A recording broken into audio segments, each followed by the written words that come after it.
Graham, the unbeaten run comes to an end. How frustrated are you? Oh yeah, I'm extremely frustrated. I was under no illusions during the run. I knew it was always going to come to an end. Extremely frustrated, yeah, the circumstances in how we conceded and the 2 goals. I just thought we lost the midfield battle today, and I thought that was the key area for the Sutton victory. I thought they were very good, they were worthy of the victory.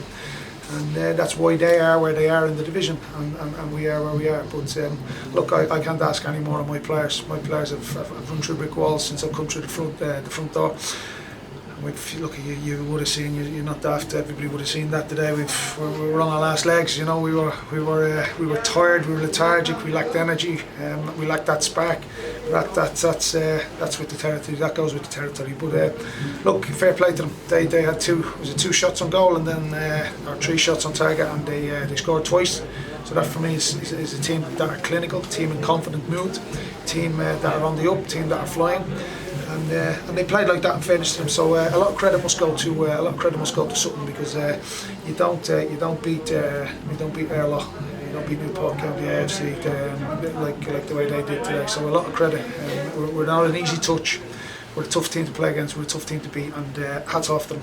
They've done very, very well. So we just got to dust ourselves down. We got to rest. We got to regroup. We got to recoup, and we got to go again. They were clinical. Is that where you were lacking today? You had some really good chances. Yes, we did. Yes, and that's probably part of my frustration and the players' frustration. We had the chances. We hit the post. The goalkeeper pulled off a great save. We went 1-on-1, and I think they're defining moments. But I think from the moment I've come into the club, we spoke constantly in the after match and pre-match about moments, and we need them moments in our favour if we're to do anything, achieve anything, and kick on with this football club. But they were pivotal moments. Yes, the 3-4 opportunities we had, and then the 1 opportunity that they had. So that's sometimes, look, I'm bitterly disappointed, as are the lads. I think the fans will be as well tonight, because we had more than enough chances to score, never mind to get something out of the game, but just to score. But at the end of the day, the lads, you could physically see the lads were running on empty in that game today. It was just a bridge too far for us. Yeah, you've done a lot of travelling of late. 1 game too many for you today. Yeah, for sure. Yeah, I think you could see that. I think even from the off, the first 5-10 minutes, we were flat. We were lethargic. I looked at it in the warm up, and I have to hold my hands up. I probably didn't make enough changes today, to be quite honest with you. I've come into the club and I've been preaching about consistency, continuity, and I probably should have went against my own principles today, and I should have made more changes than I did. I've asked a lot of this group of lads. I've asked a lot of the same 5 or 6 people to keep playing, and you could probably see it today. You could probably see the energy, and we were more on the back foot than the front foot. You know, we weren't anticipating. We were flat. We were flat, to be honest. But look, we'll recharge the batteries, we'll regroup, we'll go again. The lads will have a couple of days off to get away and spend some family time and wallow. I don't want them wallowing, really. I want them to think of all the positives that they've done, and the positive moments that they've created at this football club. And I'd like them to learn from today, learn from Sutton, how they went about the business, how clinical they were. And you could see they had a free week. We didn't. You could see that, to be quite honest with you. But that sounds like excuses, and we don't make excuses. That's probably facts. But the better team, or the more clinical team, shall we say, was Sutton. They took the chances, we didn't, and I suppose that's why they won the game and we didn't. You have, though, got a free week next week before you play Salford, and you're probably going to need it because Salford are in fine form themselves. Is it going to be more about recovery next week for you because of those tired bodies that you mentioned? Yeah, it will be. That's spot on. And obviously we've lost. We've had some bad news yesterday as well on Adam Lewis, and that's kind of knocked us as well. So it's not been a great 24 hours, to be fair. It's not been great. We've lost Adam Lewis, and obviously we lost the game today. But yeah, as you say, it's all about recovery. It's all about getting ready to go again next week, because we've got some real tough encounters. We've got some real tough games. We've a lot of work to do between now and the end of the season. We're nowhere near where we want to be. But I've every faith and every confidence in that group of players. And if anybody's annoyed or disappointed with them today, that annoyance and that disappointment should be pointed in my direction, because I didn't get it right today. I didn't make enough changes, and I didn't freshen the team up quite enough to give us that energy and them legs that we needed. You say you've lost Adam Lewis. What is the situation with him? I'm no medical expert, so I wouldn't be able to give you an in-depth review of it. But we've lost him for the end till the end of the season. Obviously, he's out till the end of the season. The scans weren't good, so I believe it's a hamstring or a tendon injury. So that's his season finished, which obviously we're massively disappointed. He's been a brilliant lad, a brilliant servant for this football club from Liverpool on loan. We thank Liverpool for allowing him to come on loan, and we thank Adam for his service and everything he's done. He's been a tremendous lad, and he'll always be welcome back here. How big a loss is he for the rest of the season? Yeah, look, it's a big loss. It gives us that balance with the left foot on that side. It's set pieces. Again, it's at the body, so I'm a body down. So we don't have the biggest of squad.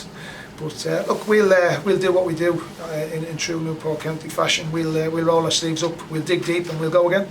Lastly from me, Graham, since we spoke to you, the sporting director Darren Kelly has left the club. How does that change your role? Do you have more control now with transfers and things like that? It doesn't change my role. If I don't win enough games on a Saturday, if I don't win enough football games, I'm sure the club and the fans will come for me. So I still have to win football games, so it doesn't really change where I come from. Does it give you more control in the transfer market?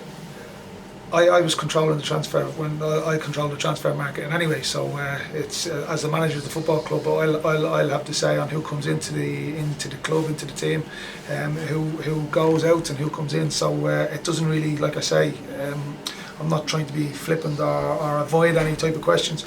I was in control of that, and anyway, so I will decide, because it's my head at the end of the day. So I couldn't allow anybody else to make those kind of decisions. So it was down to me, and anyway, so if I've made good decisions in January, I'll take a pat on the back. If I've made bad decisions in January, I'll take a hammer to the head. Thank you, Graham. Hard luck today. No problem. Thank you. In terms of that, is that model is something is for those above you to decide whether it continues or not? Presuming you're happy with whatever they go along with, or is it going to change? Do you think? I'll just continue to manage as I have been doing. I'll just continue to do until if I'm told there is change. If I'm told they're going to go in a different direction, that's football. I've no idea what the thought process is. I've no idea what will go on behind the scenes. Like I say, and I've said this many a time, my job is grass, my job is bibs, balls, cones, players. I can speak, and I will speak to you till I'm blue in the face. I'll speak all day long if you want regarding football matters, but I think boardroom matters is out of my hands. I think that's the powers to be. I think it's way above my pay grade. I love the grass, I love the football, I love the bibs, balls and cones, I love working with the players. So, as far as I'm concerned, I carry on as I was until told different. On grass matters, in terms of that left side, does that we have to rethink? Is Will Evans the next cover now, because it is a little thin, as you say, on the no, Will is Adam is obviously a left back. He can play left back, left wing back. Will is obviously a striker, so I can't that for me would be square pegs and round holes. No doubt Will can do a job down that side, but look, we've got a small squad. We have to just plug holes, and we have to just get on with the hand that we've been dealt. But I think I should say it's Aaron, and then who'd be behind? Who next in the? I'm trying to think. Can Matt Baker play there, or is it? We might play without a left wing back or a left back either. But look, we'll look at it. It's an issue. It's a problem that I'll have to come up with something. I'll have to solve. So it's a big loss. And again, obviously, as I say, we thank Adam for his service, and we thank Liverpool for allowing him to come. But that you're right. That natural left foot, that balance will be missed. Today didn't quite get the bench impact for reasons you've gone into, sort of tired bodies, I guess, or do you just sometimes you just have to look and say fair play, and manage that? I thought at times it did. At times it did look men and boys. To be fair, they look bigger than us, stronger than us in duels and individual. They always seem to come out with the ball and the tackles and the headers, and they just look more manful, more bigger and stronger, more energetic. They looked as if there was on occasions I did feel as well that they wanted it more than us. But then obviously looking at the lads and looking at our stats and our metrics and things like that, we've not covered anywhere near where we had to. Our high speed running was down as well, and that's not us. And there's mitigating circumstances. I don't want to stand here and make excuses. I never will. But there is mitigating circumstances, and there's no one that will have any negative things to say about them lads, because them lads have absolutely run through brick walls for us, and they're going to have to do it again. That's just where we are at this stage. But like I say, did we do enough to win the game? There's an argument that, or to draw the game, there's an argument there that we had chances, but we didn't take them. Sutton did, and fair play to Sutton. They go home with the 3 points. Don't want to be an excuse. Was it a corner, or is that? No, well, obviously it's obviously the lad has had a header on goal, but look, that. I think Newport, we're used to those type of decisions going against. We're used to decisions not going our way, so I'm not gonna cry over a silly refereeing decision. We're used to it. We have had some horrendous decisions, and it continues. But look, they are, and that's not an excuse. We didn't lose the game because of that decision. Brilliant. Cheers. Scott Bennett, his 300th game for Newport, ended at half time. Was that an injury, or was that tactical, or what was that? I changed the midfield. I didn't think we were landing on enough second balls. I didn't think we were making enough first contacts.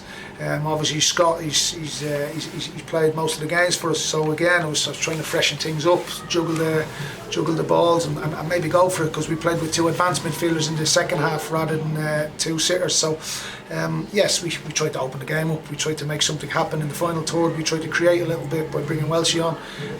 I thought Welshie done very well when he come on as well. But yeah, we just tactical. We just tried to change the game. We just tried to freshen it up, and we tried to get another body running in the box.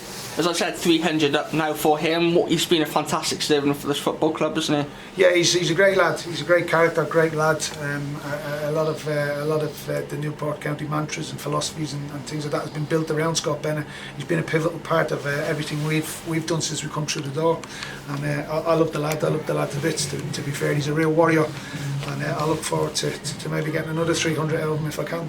How do you go about being more clinical? Is that something you can do on the training pitch, or is that something you can only see at 3 o'clock on a Saturday afternoon? Well, it's very similar to the penalty debate. You can practice penalties all day long in training, but you can't replicate the atmosphere. You can't replicate the match day experience. You can't replicate the pressure that game day brings. So it's very, very similar. Yes, and you're right. Practice. The more you practice, some say the better you get. Some say the luckier you get. So it's definitely practice, but you won't be able to replicate. The match day experience in training, obviously, because of those things that we've just mentioned. Very, very similar to penalty shootouts. Cheers, Graham.